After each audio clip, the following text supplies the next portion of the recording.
G7 Noticias. Te informamos lo bueno, donde quiera que estés.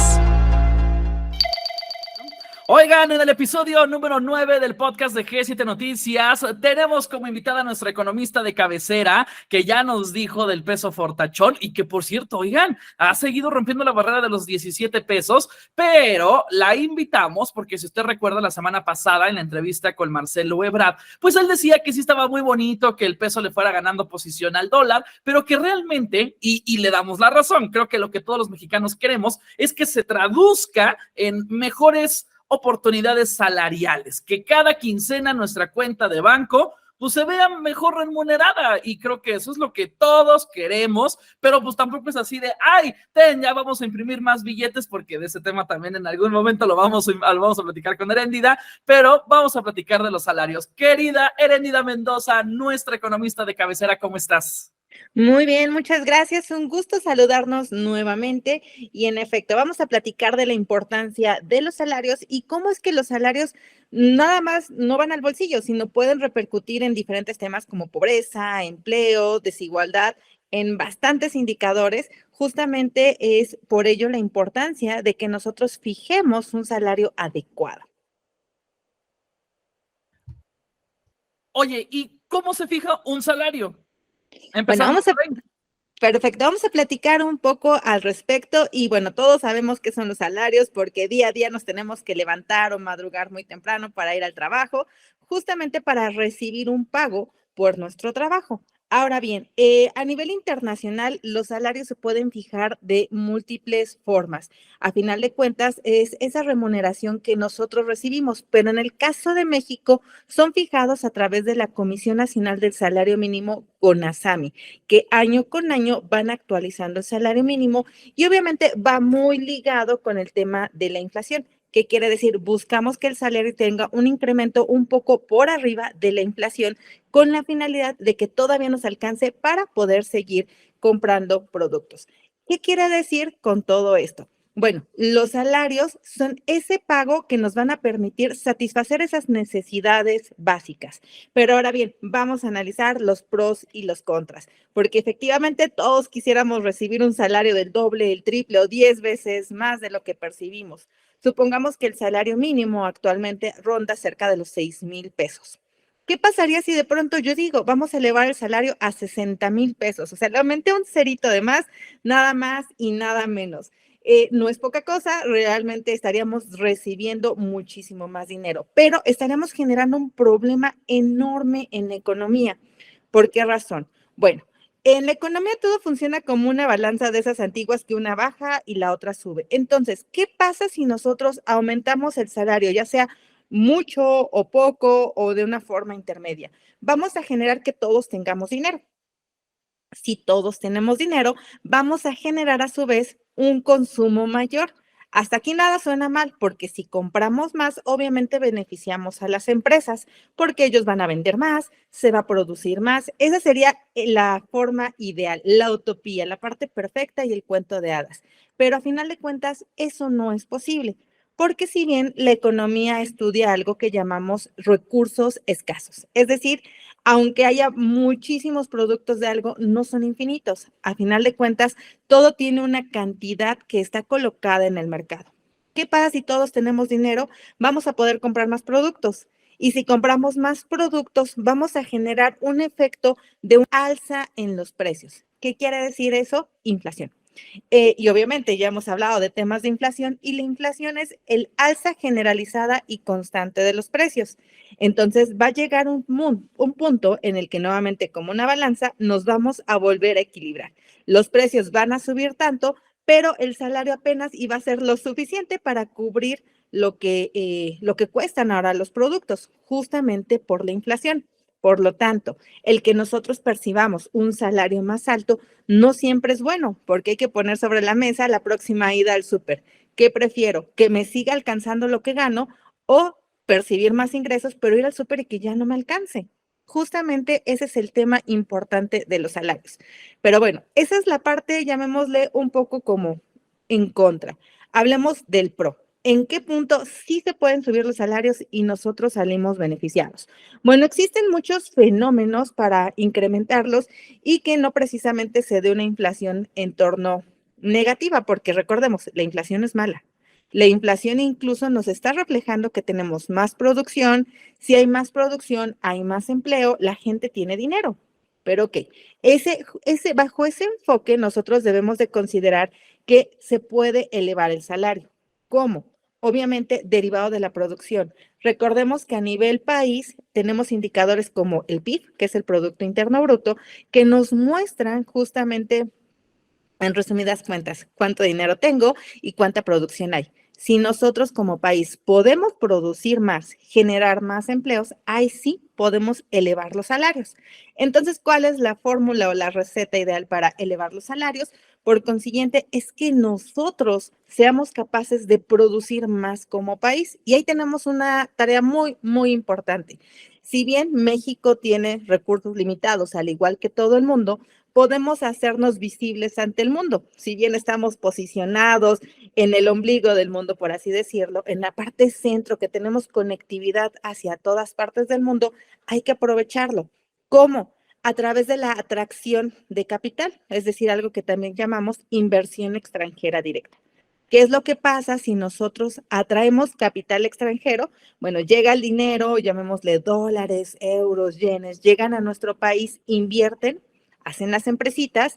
Estas empresas, por consiguiente, necesitan mexicanos que trabajen en ellas, es decir, se están generando empleos. Claro. Si se generan empleos, obviamente la gente tiene la posibilidad de adquirir más productos. Esto es un círculo virtuoso, es decir, una cadena positiva, un encadenamiento que nos va a ir llevando a mejorar la situación económica. Si nosotros tenemos esa producción, estarán de acuerdo que nos lleva a otros factores tales como más producción, podemos incrementar incluso esa producción para exportar. O sea, entonces, realmente esa situación también nos genera lo que platicábamos del peso fortachón, que México tenga una posición internacional rentable. Esa es la fórmula adecuada para que nosotros incrementemos el salario, que podamos producir, y todo viene de la mano de más empresas, más producción y, por supuesto, mayor capital. O sea, en resumidas cuentas, ¿nos conviene que la inflación baje para que entonces el salario mínimo pueda aumentar en nuestro país? ¿O al Pues contrario? realmente la inflación, va a sonar muy feo, no juega un papel muy importante en México en cuanto a la asignación de salarios. Realicé un estudio no hace mucho donde justamente la teoría nos dice que a medida que hay más salarios o hay más dinero en circulación, la inflación sube. Pero Ok. el salario no está definido por cómo se mueve el mercado en México, sino lo define una instancia que es la Comisión Nacional de los Salarios Mínimos.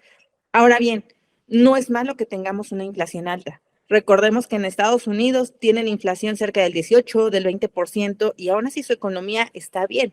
Bueno, a excepción de últimas fechas que por diversas crisis internacionales ha sufrido, pero a final de cuentas su inflación históricamente ha sido alta y ha tenido altos niveles de producción, de empleo e incluso de crecimiento y desarrollo. ¿Qué es lo que nosotros debemos de hacer? Nuevamente pensar como una balanza. Sí, podemos tener una inflación alta y que también tengamos salarios altos, y es bueno, siempre y cuando haya producción. Podemos tener una inflación mala y salarios bajos o salarios altos, pero a final de cuentas, si no tenemos una política monetaria adecuada que esté controlando esta balanza, realmente de nada va a funcionar. De acuerdo con Banjico, dentro de sus objetivos, fijan que la inflación sea o ronde del 3%. Y bueno, nosotros hemos alcanzado inflación en estas fechas, 8%, 9%, y realmente yo les puedo decir, estamos bien, ya lo hemos platicado. Incluso México o el peso mexicano se posiciona entre las mejores monedas del mundo, las más sólidas. Entonces, yo lo que decía, no hay que pensar o no hay que ser amarillistas con la inflación. La inflación, a final de cuentas, no es mala, es un indicador que solamente nos está mostrando cómo varían los precios. Pero los precios nos pueden afectar si es que nosotros no tenemos dinero, pero si nosotros somos capaces como país, como economía, de generar dinero, realmente la inflación incluso va a ser hasta un factor positivo. Justo habíamos estado platicando sobre esa parte y me habías explicado un poco, montándonos como en el contexto real en el que vivimos con los salarios de México, de cómo si se aumentaran, impactarían pues prácticamente en todo. Me habías platicado sobre pues que impactarían en la pobreza, en la desigualdad, en el empleo. Quisiera que nos pudieras compartir un poquito sobre esos puntos. Ok, de hecho es un tema bastante interesante el que nosotros podamos analizar un indicador con el otro. Siguiendo bajo la misma temática, si yo incremento los precios siempre y cuando no tenga el incremento en la producción, estarán de acuerdo que obviamente no me va a alcanzar mi poder adquisitivo para satisfacer las necesidades. ¿Qué quiere decir? Mi dinero no alcanza para nada. Ujú. Que muchas veces nos ha pasado alguna vez a todos cuando vamos al súper o queremos comprar algo.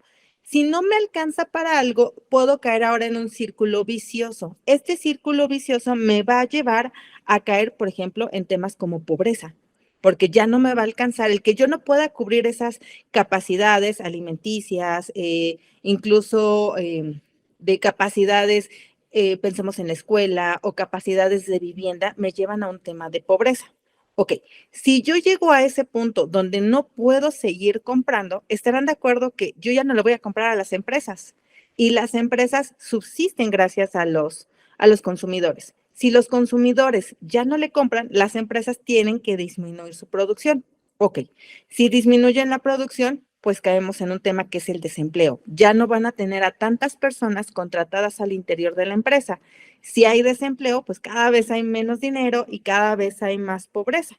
Ese es por un lado, cómo nos estaría afectando el tema de los salarios, tanto en empleo como en pobreza. Pero vamos a pensar por otro lado, que es el tema de la desigualdad.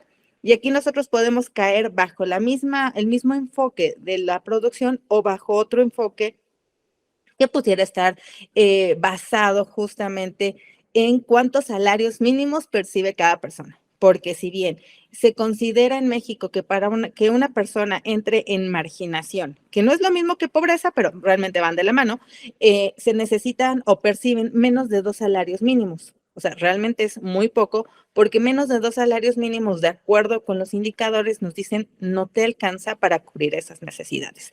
Ahora bien, bajo ese enfoque, nosotros podemos encontrar que incluso hay personas que perciben más de 5, 10 o 15 salarios mínimos. Vamos a ponerle números.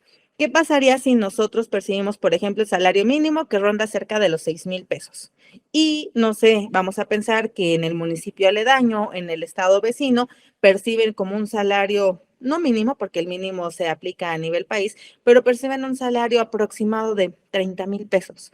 Estarán de acuerdo que hay una diferencia enorme porque no es lo mismo satisfacer las necesidades con 6,000 pesos que con 30,000 pesos. O Claro. por otro lado, hay quienes llegan a percibir más de esa cantidad en términos promedio. Incluso en términos promedio se habla que pueden percibir para ser de la clase media hasta 38,000 pesos, que esa es clase media, porque incluso las estadísticas nos dicen que si tú percibes menos de 38,000 pesos, realmente eres de la clase baja. Entonces, justamente las diferentes percepciones de salario que nos llevan a un fenómeno de desigualdad, porque yo no puedo comprar lo mismo que una persona que gana 50,000 pesos a una persona que gana 5,000 pesos. No pueden acceder al mismo tipo de bienestar. Incluso podemos hablar de cuestiones de salud, por ejemplo, el acceso a los hospitales, o podemos hablar del acceso a las escuelas, que si bien este es un tema bastante fuerte, porque el estar en una escuela privada en México significa que puedan aprender o tener otras capacidades, pensemos en idiomas, informática, tecnología o robótica, y en las escuelas públicas todavía no se imparten este tipo de Temas. capacitaciones. Entonces, justamente entramos en un tema de desigualdad bastante marcado por los salarios. Entonces, los salarios nos están llevando justamente a definir nuestro nivel de vida. Y es ahí donde a nivel internacional existen instancias, por ejemplo, a través de la ONU, que es el Programa de las Naciones Unidas para el Desarrollo, que se encarga de medir el desarrollo de los países. Es decir, el índice de desarrollo humano, que obviamente toma 3 percepciones generales. Por un lado, la salud, tenemos por otro lado la educación y otro lado los ingresos. ¿Por qué? Porque mucho depende de lo que yo perciba de mi remuneración para la calidad de vida que voy a tener. Entonces, el salario justamente es el eje principal que nos va a llevar a ver si una economía o un país está bien o está mal. ¿Qué es lo que nosotros debemos hacer? Efectivamente, creo que la solución es incrementar los salarios, pero no nada más incrementarlos porque se ve bonito que percibamos un cero más en nuestro bolsillo, sino incrementarlos a través de la atracción de producción, de capital, de mejorar las capacidades del país. Sí, por supuesto. Y bueno, creo que en los últimos años se han visto atracciones importantes de inversiones extranjeras, ¿no? El caso de Tesla, el caso de inversiones chinas a nuestro país, que pues eso siempre van a traer ese beneficio. Querida Heréndida, como siempre es un gusto poderte tener en G7 Noticias y esperamos volverte a ver pronto, como el mes y medio, para que podamos platicar acerca de la impresión de billetes, porque pues eso también, ¿no? Dice la gente, pues imprimimos más billetes y listo, pues ¿qué pasa, no? Listo, se soluciona el problema, y no, al contrario, sería un grave problema, pero lo platicamos en otro episodio, ¿te late? Muchísimas gracias, como siempre vamos a platicar y por supuesto, si ustedes tienen dudas o quieren que platiquemos sobre otro tema, manden el mensaje a las redes sociales de G7 y con mucho gusto lo vamos a estar revisando y ahí leyendo sus comentarios. ¿Dónde te encontramos a ti en tus redes? En mis redes sociales me encuentran como Heréndira Yaretni Mendoza, en todos lados, en Facebook, Instagram, ya no es Twitter, pero ahora es X, y ahí me encuentran en cada una de ellas, donde también compartimos información de temas económicos. Les tengo que decir que una de las mejores columnas que llegamos a tener en G7 Noticias es la de Heréndira, y la vamos a poner a escribir también, porque tiene rato que no nos manda columna. Y sí, ya me han reclamado al respecto, pero prometo hacerlo pronto. Muchísimas gracias por la invitación como siempre y un gusto poder colaborar con ustedes en este excelente podcast que llevan ustedes dos. Te mandamos un fuerte abrazo, querida Heréndira.